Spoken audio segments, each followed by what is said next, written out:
Show off ছোটলোকির প্রমাণ দেয়। মানুষের প্রকৃত পরিচয় তার অর্থ, পোশাক বা বাহ্যিক চাকচিক্যে নয়, বরং তার চিন্তা, ব্যবহার ও ব্যক্তিত্বে প্রতিফলিত হয়। আধুনিক সমাজে অনেকেই নিজের অবস্থান বা মর্যাদা প্রমাণ করার জন্য অযথা প্রদর্শন বা শো অফকে জীবনের গুরুত্বপূর্ণ অংশ বানিয়ে ফেলেছে। সামাজিক যোগাযোগ মাধ্যমের যুগে এই প্রবণতা আরও দৃশ্যমান হয়েছে, যেখানে মানুষ বাস্তব সুখের চেয়ে প্রদর্শিত সুখকে বেশি গুরুত্ব দিচ্ছে। কিন্তু সমাজবিজ্ঞান ও মনোবিজ্ঞানের গবেষণা বলছে, অতিরিক্ত শো অফ আসলে আত্মবিশ্বাসের প্রকাশ নয়, বরং ভিতরের অনিরাপত্তা ও স্বীকৃতি পাওয়ার তীব্র আকাঙ্ক্ষার প্রতিফলন। যে ব্যক্তি সত্যিকার অর্থে আত্মমর্যাদাবান, তাকে নিজের অবস্থান বোঝাতে অতিরিক্ত প্রচারণার প্রয়োজন হয় না। নীরব ব্যক্তিত্ব সবসময় বেশি শক্তিশালী হয়, আর কৃত্রিম প্রদর্শন মানুষকে সাময়িক আলোচনায় আনলেও স্থায়ী সম্মান এনে দিতে পারে না। তাই অনেক চিন্তাবিদ মনে করেন, শো অফ ভদ্রতার নয়, বরং ছোট মানসিকতার ইঙ্গিত বহন করে। শো অফের মনস্তাত্ত্বিক ও সামাজিক বিশ্লেষণ।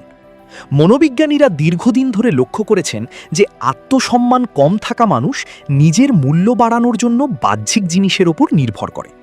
গবেষণায় দেখা যায়, যাদের আত্মবিশ্বাস দৃঢ় তারা নিজের সাফল্য নিয়ে কম প্রচার করে, কিন্তু যাদের আত্মপরিচয় দুর্বল তারা বিলাসিতা ও সম্পদ প্রদর্শনের মাধ্যমে সামাজিক স্বীকৃতি অর্জনের চেষ্টা করে। অর্থনীতিবিদ থরস্টেইন ভেবলেন তার বিখ্যাত কনস্পিকিউয়াস কনজাম্পশন তত্ত্বে দেখিয়েছেন, অনেক মানুষ প্রয়োজনের জন্য নয়, বরং অন্যদের প্রভাবিত করার জন্য ব্যয় করে। এই প্রবণতা সমাজে অস্বাস্থ্যকর প্রতিযোগিতা তৈরি করে এবং মানুষের মধ্যে তুলনামূলক হীনমন্যতা বাড়ায়। শো অফ মানুষকে সাময়িক প্রশংসা এনে দিলেও ধীরে ধীরে সম্পর্কের আন্তরিকতা কমিয়ে দেয়, কারণ মানুষ বাহ্যিক আড়ম্বরের চেয়ে আন্তরিক আচরণকে বেশি বিশ্বাস করে। ফলে অতিরিক্ত প্রদর্শন সামাজিক দূরত্ব সৃষ্টি করে এবং ব্যক্তিত্বের দুর্বলতা প্রকাশ করে। ব্যক্তিত্ব, মূল্যবোধ ও বাস্তব জীবনের প্রভাব। ইতিহাস ও সমাজ বিশ্লেষণ করলে দেখা যায়, সত্যিকারের মহান মানুষরা কখনো নিজেদের বড় করে দেখানোর চেষ্টা করেননি। বিনয় ও সংযম সব যুগেই সম্মান অর্জনের প্রধান গুণ হিসেবে বিবেচিত হয়েছে। সামাজিক গবেষণায় প্রমাণ পাওয়া গেছে যে বিনয়ী মানুষ দীর্ঘস্থায়ী সম্পর্ক গড়ে তুলতে সক্ষম হয়, কারণ তাদের আচরণে বিশ্বাসযোগ্যতা থাকে। বিপরীতে যারা সবসময় নিজের সাফল্য, সম্পদ বা জীবনযাপন প্রদর্শনে ব্যস্ত থাকে, তারা ধীরে ধীরে মানুষের কাছে বিরক্তিকর হয়ে ওঠে। সামাজিক যোগাযোগ মাধ্যমে অতিরিক্ত শো অফ নতুন প্রজন্মের মধ্যে মানসিক চাপ ও তুলনামূলক অসন্তোষ বাড়াচ্ছে বলেও বিভিন্ন গবেষণায় উঠে এসেছে। এতে বাস্তব সুখের পরিবর্তে কৃত্রিম জীবনধারা গুরুত্ব পায় এবং মানুষ নিজের প্রকৃত সত্তা হারাতে শুরু করে। তাই ব্যক্তিত্বের প্রকৃত সৌন্দর্য প্রকাশ পায় সরলতায়, আত্মমর্যাদায় ও মানবিক আচরণে, প্রদর্শনে নয়।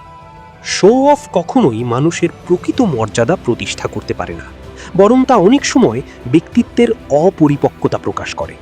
সত্যিকারের বড় মানুষ নিজের মূল্য নিজেই ধারণ করে, তাকে দেখিয়ে দিতে হয় না।